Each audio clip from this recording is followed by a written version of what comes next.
பிரியமானவர்களே, இன்றைய காலை பொழுதிலும் கூட இது வானத்தின் வாசல் ஊழியத்தின் மூலம் உங்களை சந்திப்பதில் கர்த்தருக்குள் மிகுந்த சந்தோஷம் அடைகிறேன். என் வாழ்க்கையில் நான் மேன்மையாக இருக்கணும், என்னுடைய காலத்தில் என் பிள்ளைகள் மேன்மையாக இருக்க வேண்டும். அதற்கு நான் தேவ சமூகத்தில் அமர்ந்து கொடுக்கிறேன். ஆண்டவருடைய கண்களில் எனக்கு கிருபை கிடைக்குமா? அவருடைய வார்த்தையின்படி நான் நடந்து கொண்டிருக்கிறேன், அவருடைய வார்த்தையின்படி நான் செய்து கொண்டிருக்கிறேன். எப்பொழுதும் தேவனுடைய சமூகத்தில் அமர்ந்து கொடுத்து கொண்டிருக்கிறேன். அவர் கண்களில் எனக்கு ஒரு கிருபை கிடைக்குமா? என் வாழ்க்கை மேன்மை பெறுமா? என் பிள்ளைகளுடைய வாழ்க்கை மேன்மை பெறுமா? என் புருஷனுடைய காரியம் ஒரு மேன்மை பெறுமா? என் தொழிலில் ஒரு மேன்மை உண்டாகுமா? என் ஊழியத்தில் ஒரு மேன்மை உண்டாகுமா?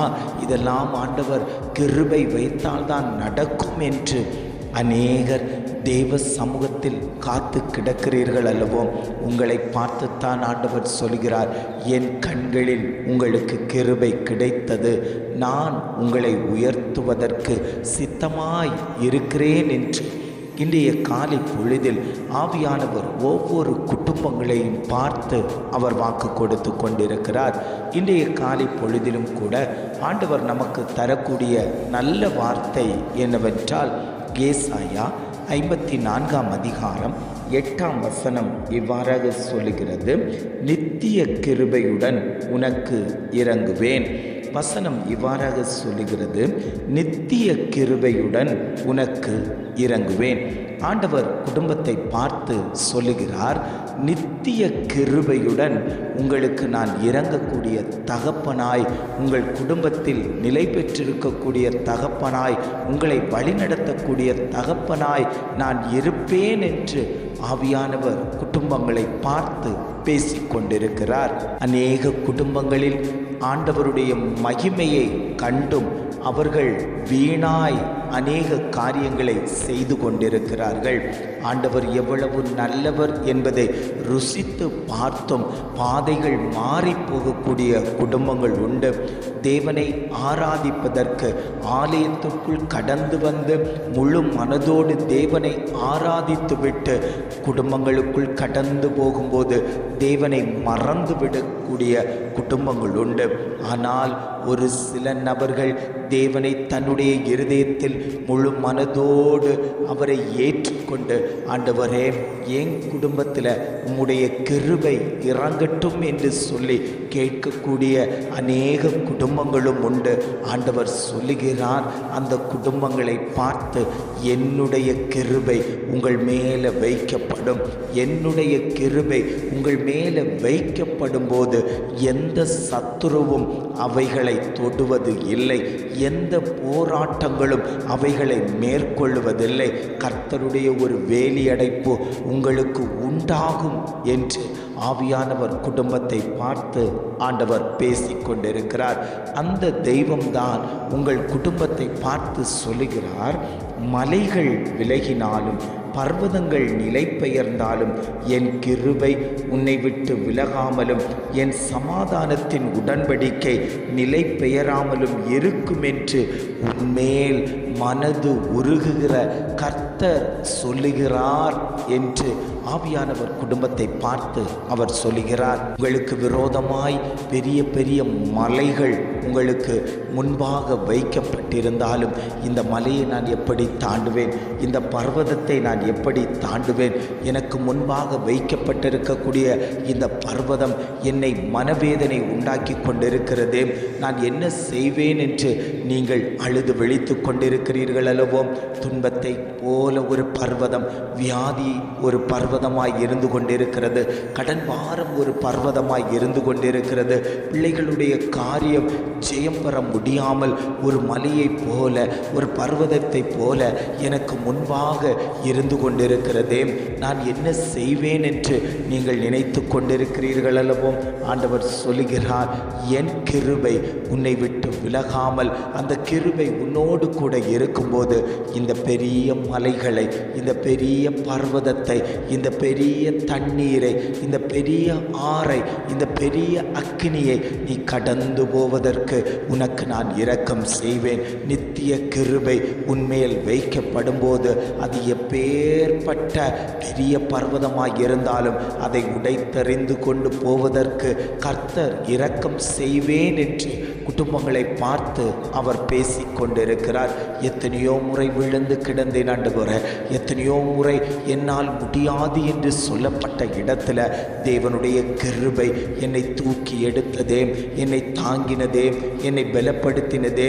இன்றைக்கும் என்னோடு கூட இருக்கக்கூடிய அந்த கிருபை என்னை வழிநடத்தி கொண்டிருக்கிறதே. அவருடைய வார்த்தையின் மூலம் நான் திடப்பட்டு கொண்டிருக்கிறேன். அவருடைய வார்த்தை என்னிடத்தில் பேசி கொண்டிருக்கிறது. நான் அவரோடு கூட கரம் பிடித்து நடத்தி கொண்டிருக்கிறேன் என்று மார்பு தட்டி எத்தனை பேர் சொல்ல முடியும்? இன்றைக்கு உலகத்தை நோக்கி ஓடிக்கொண்டிருக்கக்கூடிய ஜனங்கள் அதிகம் பேர் இருக்கும்போது ஆண்டவரை தேடுகிற ஜனம் ஒன்றன்பின் ஒன்றாய் குறைந்து கொண்டிருக்கக்கூடிய இந்த உலகத்தில் ஆண்டவர் சொல்லுகிறார், உனக்கு ஜீவனை தந்து உன்னை நான் இந்நாள் வரைக்கும் வழிநடத்தி வைத்திருக்கிறேன் என்றால் அது உன்மேல் வைத்த சுத்த கிருபை. நீ நிற்பதும் நிர்மூலமாகாமல் இருப்பதும் ஆண்டவர் உன்மேல் வைத்த சுத்த கிருபை என்று ஆவியானவர் திட்டமும் தீர்மானமுமாய் ஆண்டவர் குடும்பங்களை பார்த்து அவர் பேசிக்கொண்டிருக்கிறார். நீ என்னை விட்டு விலகாமல் என் சமூகத்திலே அமர்ந்து இருப்பாயானால் உன் குடும்பத்தை உயர்த்துவதற்கு, உன் பிள்ளைகளுடைய காரியத்தை உயர்த்துவதற்கு, வேலை விஷயத்தில் ஒரு ப்ரமோஷனை கொடுப்பதற்கு, உன் வழிகளில் எந்த சத்ருவும் வராமல் அவனை தடுத்து நிறுத்துவதற்கு நான் இன்றைக்கு தெய்வமாய் உள்ளவராய் இந்த சர்வ லோகத்தை உண்டாக்கின தகப்பன் உன்னோடு கூட நான் இருந்து கொண்டிருக்கிறேன் என்று ஆவியானவர் ஆண்டவர் குடும்பத்தை பார்த்து பேசி கொண்டிருக்கிறார். நோவாவுக்கோ கர்த்தருடைய கண்களில் கிருபை கிடைத்தது. அந்த கிருபை கிடைத்ததுனால தான் அவனும் அவன் குடும்பத்தாரும் பாதுகாக்கப்பட்டு ஒரு அரராத்து மலை அவனுக்கு கொடுக்கப்பட்டது போல ஆண்டவர் சொல்லுகிறார், உங்கள் குடும்பங்களில் என்னுடைய கிருபை வைக்கப்படும் போது நீங்கள் கண்மலையின் மேலே உயர்த்தப்படுவீர்கள். உங்களுக்கு விரோதமாய் சத்துரு வருவதில்லை. உங்கள் பிள்ளைகள் மேன்மையாய் இருப்பார்கள். தலைமுறை தலைமுறையாய் கர்த்தரை சேவிக்கக்கூடிய பிள்ளைகளாய் அவர்கள் மாற்றப்படுவார்கள். அவர்கள் மேல் என்னுடைய கிருபை வைக்கப்படும். அது சும்மாப்பட்ட கிருபை அல்ல, அது மகிமையுள்ள கிருபை. நித்திய கிருபை உங்கள் மேல் இறங்கும் என்று ஆவியானவர் திட்டமாய் தீர்மானமாய் குடும்பத்தை பார்த்து அவர் பேசி கொண்டிருக்கிறார். எத்தனை பேர் ஆண்டவரே அந்த கிருபை என் வீட்டில் வரட்டும், என் பிள்ளைகள் மேலே வரட்டும், என் புருஷன் மேலே வரட்டும், என் மனைவி மேலே வரட்டும், என் பெற்றோர்கள் மேலே வரட்டும், என் தொழிலின் மேலே வரட்டும், நான் உடைந்து கிடக்கக்கூடிய பாத்திரம் ஆண்டவரே, என் பாத்திரத்தை நிரப்பி தரக்கூடிய அந்த கிருபை என் மேல் பொழியட்டும்னு சொல்லி எத்தனை பேர் வாஞ்சித்து கேட்கிறீர்களோ அத்தனை பேருக்கும் அந்த தெய்வீக கிருபையை ஆண்டவர் உங்களுக்கு தந்து கொண்டிருக்கிறார். அவர்தான் சொல்லுகிறார், என் மகனே, என் மகளே, நான் உன்னை விட்டு விலக மாட்டேன். நான் உன்னோடு கூட இருப்பேன். நான் உனக்கு நித்திய கிருபையுடன் நான் இறங்கக்கூடிய தகப்பனாய் உன் மத்தியில் உலாவிக் கொண்டிருக்கிறேன். ஜெபிக்கலாமா? அன்பின் பரலோக பிதாவே, இன்றைய காலை பொழுதிலும் கூட ஆவியானவர் எங்களுக்கு தந்த நல்ல வார்த்தைகளுக்காக நாங்கள் உமக்கு நன்றி செலுத்துகிறோம். ஆண்டவரே, நித்திய கிருபையுடன் உனக்கு இறங்குவேன் என்று அழகான ஒரு வாக்குத்தத்தம் தந்தீங்களே ஆண்டவரே, அந்த வாக்குத்தத்தத்திற்காக நாங்கள் உமக்கு நன்றி செலுத்துகிறோம். ஆண்டவரே, அந்த வாக்குத்தத்தம் எங்கள் குடும்பத்தில், எங்கள் வாழ்க்கையில் அது முழுமையாய் நிறைவேறட்டும். ஆண்டவரே, அந்த கிருபை எங்களுக்குள்ளாடி கடந்து வரட்டும். அந்த நித்திய கிருபை எங்களுக்குள்ளாடி கடந்து வரட்டும். எங்கள் குடும்பத்தை ஆளுகை செய்யும்படியாய் நாங்கள் ஜெபிக்கிறோம். ஆண்டவரே, உம்முடைய கரம் எங்களை விட்டு விலகக்கூடாது. ஆண்டவரே, உம்முடைய கரம் எங்களோடு கூட இருந்து வழி நடத்தும்படியாய் நாங்கள் ஜெபிக்கிறோம்.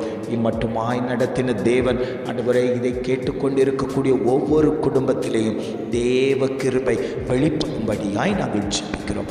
எங்களை தாழ்த்தி தருகிறோம். துதிகன மகிமை எல்லாம் உமக்கே செலுத்துகிறோம். மீட்பர் இயேசுவின் மூலம் ஜெபம் கேளும் நல்ல பிதாவே. ஆமென், ஆமென்.